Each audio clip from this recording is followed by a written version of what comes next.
They shall feed in the ways. nti banaaliranga mu makubo, And their pastures shall be in all high places. Katonda wange. Ho! Katonda. mbu ne ku nsozi zonna Eh. ez'obweru kwe kunaabanga amalundiro gaabwe. So si mu biwonvu, Not in the valleys. mu nsozi. Ku busozi okwo balina amalundiro. Ebiro bijja Days are coming, ng'abadde asula mu ghetto, you who was in the ghetto, in the abadde slums, asula mu mayuuni, you was deep in the swamp, abadde ng'enkuba buli lwetonnyo ogikolimira. that every time it rains you curse. Katonda ayagala kuggyayo mu mayuuni, God wants to shift you from the yams akuwanike waggulu ng'ensozi nazo zizo. and put you on the hills, and you own the hills. Olw'ekkumi lugamba mbiyitamu ku sipiidi, Verse 10, mbiyitamu ku sipiidi. Verse 10. Waliwo njagala okumalira mu nsaasire, sisobola kukamula juyisi yenna abirimu ne mumalamu. I cannot quench out all the juice inside this. They shall not hunger nor thirst. Mbwabo bo tebaalumwenga njala And imagine- newankubadde ennyonta. And imagine this time they are not even talking about you, but they are talking about people that you're going to lift. Katonda wano takyayogera ku ggwe gwe yakwesonyiye edda, The one- ayogera ku abo b'ogenda The okusitula, one that are going to be mentored by you. abo b'ogenda okusitula, b'ogenda The one that you're okuyamba, going to make. abo b'ogenda The okusitula, ones that are going to be under your care. b'ogenda The okuyamba, ones that you're going to raise. b'ogenda okujja mu makomera gaabwe. Not even you, but Si now they are gwe. talking about the ones that you're going to raise. Gwe yakwesonyiye edda naye ayogera wale b'ogenda okuyimusa. Kati nze mbuuza, Now here's my question. olwo gwe abaraisinga onoobeerawa? How shall you be the one who raised them? Bwe kiba nga boraisinga bwe tebagenda okubeera. If the people you are mentoring will be like this, Gwagenda obagabanyiza obusika. you is going to give them the inheritance. Olwo gogenda kuba otya nga bogabanyiza obusika bo bali mu ebyo. How shall you be like if these They people are shall like not this? hunger nor thirst. Mbwabo tebaalumwenga njala newankubadde ennyonta. Neither shall the heat nor sun smite them. Mbu so n'olubugumu teruubakwatenga. Abajja kubeeranga mu SC. They will be in SC. Bajja kubeeranga mu SC. Bogenda okuraisinga bajja kutuulanga mu SC nga gye baliira. They shall be in SCs, in their cars, in their offices, in their houses. Why? Lwaki? Why? For he that has mercy on them shall lead them. Mbu bo tebaakwatibwenga bbugumu Eh. newankubadde omusana. Lwaki? Kubanga oyo abasaasira Abasaasira. anaabakulemberanga. Waliwo abasaasira. Someone is having compassion for Mukubireko them. engalo y'abasaasira obanga olina engalo nga zizo. Clap for the one who has mercy on them. Waliyo There abasaasira. is someone who has compassion. Era naawe yali mu kusaasira. Is having mercy on you. Naye takomye ku ggwe n'abagenda okuvaamu agenda basaasira. Not only you, but even your offspring, he will have mercy. N'abaana bagenda He will basaasira.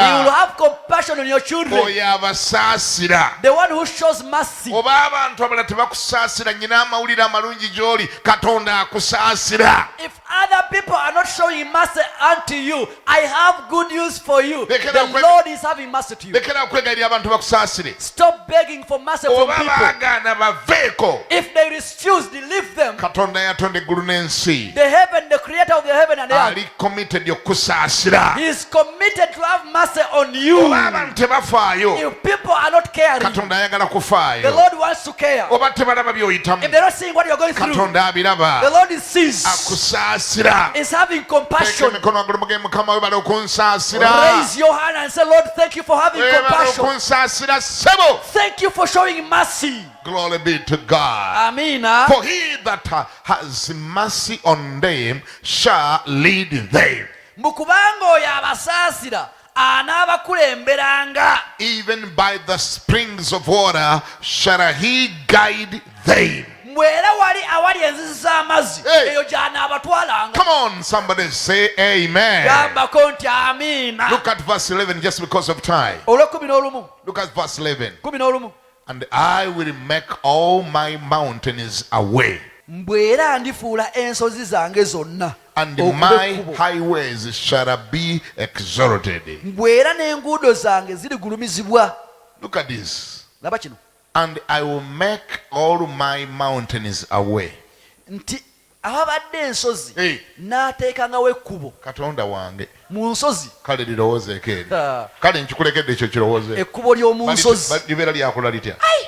wangi gamugeetoolola bwe gati Eh. gamugayita mu buyisi. embeera nga yakyuse ensozi ozirengerera wansi Lindako. mulubeera waggulu Lindako.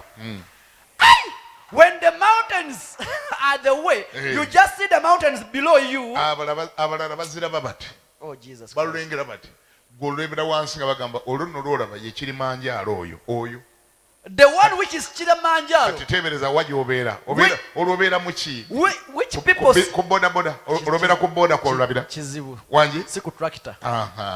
kati webatuukira okuyita ku lusozi nga tokyalutya ng'ensozi baazitondako amakubo naawe tegeera obeera otuddewa By the time the mountains are now away, where are you seated? olwobeera otuddewa When you're looking at the mountains below you, nga gwe tokyali limited na nsozi when the mountains are no longer an obstacle, not anymore nga tebakyazitunulira anti kwegamba omanya waliwo olusozi kwegati ate tulina okuyita eno twetooloole omanye kati olusozi lwawo ng'ensozi bwe mba mugenda Nairobi wangi abalage kibatwalira 24 hours olw'ensozi eziri awo gwe kikutwalira dakika 45 ensozi nga muyitamu mpite. this time when you're traveling to Nairobi, where other people go ahead and sweat and move around, rotate, take 5 hours in the journey because of the mountains, for you it will take you 45 minutes because the mountains now are ways. Verse 12. 12. Behold, these shall come from far, Mbula bano baliva wala. and lo, these from the north and from the west, Mbula bano baliva obukiika obwakkono ne buvanjuba. and these from the land of Sinim. Era bano baliva ne mu nsi y'Essinimu. Guess who those are? Baani abo bayogerako abo? Guess those who? Olowooza baani abo? Some of them are going to. These shall come from far. Mbwamu baliva wala. Lo, these from the north Abalala bave mu mambuka, and from the west, bave and these buvanjuba. from the land of Sinim. Bano bava mu nsi ye bayita Who Sinimu. are those? Baani abo bayogerako wala? He's talking of your children. Ayogera ku baana bo. Ebiro bijja Days are coming nga ku Monday mulina gwe mwanonye ng'ava Harvard kusoma. that on a Monday you pick someone from the airport from Harvard. Ku Lwokusatu nga mulina gwe munonye ava Oxford University kusoma. Then another one on Wednesday you pick another person from Oxford. Oluusi nga n'ekibaleese bazze ku birthday ya mami. And their reason for coming back is because of Mama has a birthday. Kyekibaleese ekyo kyebakomezaawo e Uganda. They are the reason why they have come back to the Bazze country. ku birthday. They've come to attend Mama's birthday. Bazze manya ku kijaguzo kya mami eky'emyaka 10. They've come to the 100th anniversary. Naye nga bano bavudde bagambe batugende ng'abamu bajja kuvangawa wali abajja okuva ewala abalala bajja kuvanga mu north wali abagenda okuvanga mu west wali n'abagenda okuva e Sinimu nga bonna baava mu ggwe nga baana bo. These will be your children. Others will come from far, from the west, from the far north, from the east. Kati ennaku zino abakukyalira bonna bakyava Lwabenge. These days all your visitors you have are from Rwabenge. Era obanona ku bbaasi kuba tebinnakyuka. You pick them from the bus. Ne buganda ngenze kunona mugenyi oba omunonye ku bbaasi. When you said that I'm going to pick my visitor, you go and pick them from the park. Ebiro bijja eyo nga si gye bava yokka. Days are coming when they are not coming on the Hallelujah! Amen. Chimeko. Ebiro bijja abagenyi bo nga si gye bavage nga bavaako ewala beerako n'abagenyi abanavanga ewala. Yes, you should pick visitors from afar.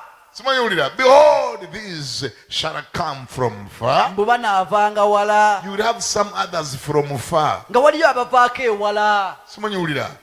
Yesu Mukama. Omukowodde. Yesu Mukama. Bo bana abagenyi nga bava buli bwava mu nva lutunku simanyi nvaawo. N'alyoka ayingira galukira ddala butunku. Yesu Mukama. N'aluyingira nga n'okutunka-atunka. Atunka ano. Kati abusibuka bugenda okukyaza. Amen. You shall not have such visitors only. Waliwo bojja okukyaza nga bava wala. You will have visitors from afar. Waliwo n'abajja okuva e Sinimu. Others will come from Sinim. Boogera ebibuga nga nawe.